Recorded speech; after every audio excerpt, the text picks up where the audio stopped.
I'm Jennifer Angel. This is my monthly report for your horoscope, Taurus, for the month of July. How time flies. Okay, let's have a look. There's quite a lot happening in the chart this month, so we'll go through the main points. So right opposite you there, let's have a look at love first. In your solar second house, we've got Saturn is still there. It's going to come out of its retrograde transit this month on the 21st, and Mars is going to move into this area on the 26th. So this is great news for you on a personal, intimate relationship level, because Saturn is the planet of stability and commitment, and of course Mars is the planet of passion, so motivation. Now of course Mars and Saturn together are quite opposite energies. Like Saturn is quite cautious, Mars rushes in and it takes control and just goes over everything and everyone.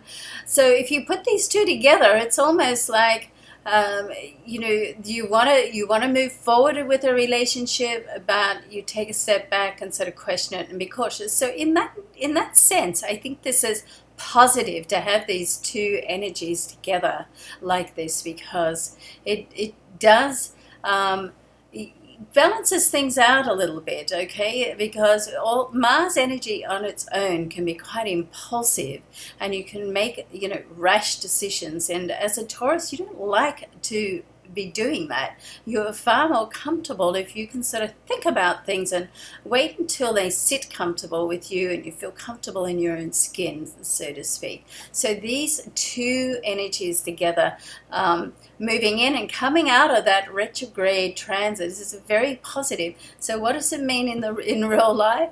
If you're in a relationship, don't be surprised if you get to pop the question. You could be sort of making a further commitment. And of course, a commitment doesn't always mean walking down the aisle, although Taurus do like to get married.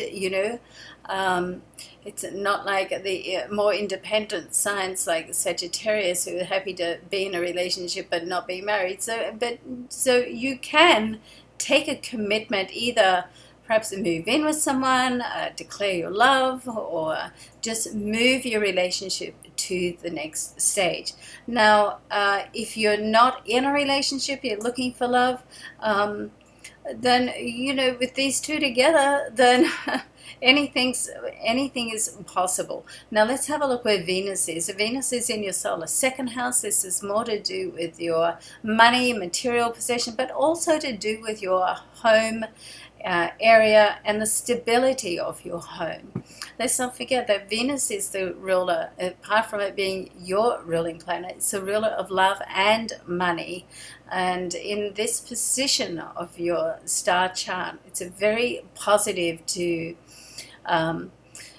bring money in. You can increase your bank balance with Venus in the second house, but let's not forget she's also the temptress, so you can be spending it as quickly as you're making it. So you have to be a little bit careful of that as well, and particularly if you're going to be making a relationship more stable, then money in the bank is always a good thing for Taurus. Now, later in the month, Mercury is going to move, Mercury and Venus, which are both in this solar second house, are both going to move into the next sign. So this is your area of communication, anything to do with media. You can be sort of up front, and you want to be careful, particularly in the first week. While Mercury is coming out of its retrograde transit, this first week is quite disruptive, to want of a better word. So if you're going to have like a heart-to-heart, a sensitive chat with someone, or tell them how you really feel, try to leave it to the end of the week if possible. I know that life doesn't wait for Mercury to come out of retrograde. I wish it did, but life moves on regardless. So if you have to tackle something, then go right ahead.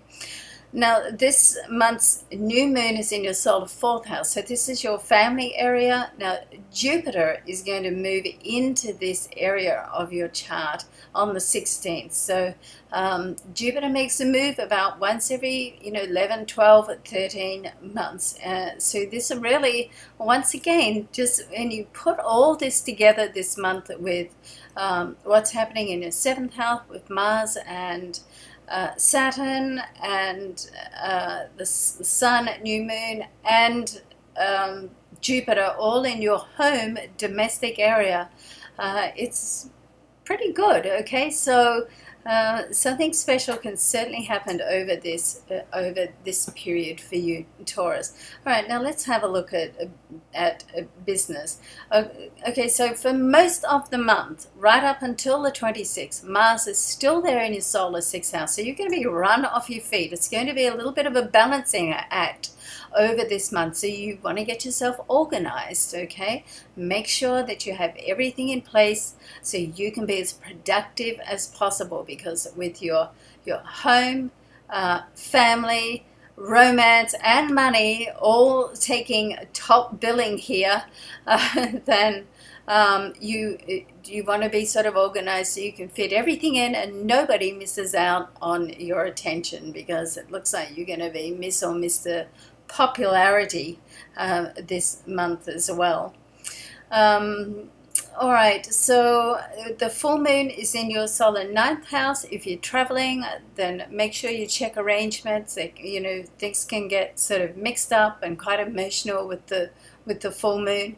It is a time that you can look at studying as well. If things don't come together in the way that you envisage, then maybe just leave it for a while. I mean, sometimes there's things going on behind the scenes and you don't want to try and force anything when it's to do with a full moon. Let it do its madness or its magic, whatever, and then see what happens afterwards. Okay, but all in all, this is a great month for you, Taurus. So I certainly hope some of those fabulous things come through for you and you feel like you're making some headway and happy with life.